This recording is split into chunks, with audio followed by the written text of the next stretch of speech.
এই deer all, শীতের সকালে রবিবারের স্পেশাল ভেজে নিলাম গরম গরম ফুলকো ফুলকো লুচি। শীতের সকালে এরকম জলখাবারে ফুলকো ফুলকো লুচি না হলে চলে কি?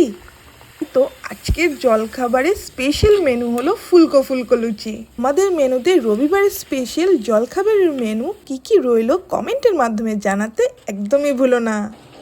সাথে খাওয়ার জন্য বানিয়ে নিলাম চানা মশলা। চানা কাল রাতেই ভিজিয়ে রেখেছিলাম, সকালে আগেই ওটা সেদ্ধ করে রাখলাম, তারপর চটজলদি করে বানিয়ে নিলাম চানা মশলা। গরম গরম লুচি, চানা মশলা, মটর আলুর তরকারি আর সাথে গরম গরম 1 কাপ চা। এটার পুরো কমপ্লিট রবিবারের সকালটা জমে গেছে খাওয়া দাওয়ায়। আর যখন রবিবারের সকালের প্রসঙ্গ আসে তার তখন লুচি তরকারি কেউই মাত দিতে পারে না, কিন্তু প্রতিবারের লুচি পরোটা জলখাবারের অর্থ হলো কোলেস্ট্রল ডেকে আনা।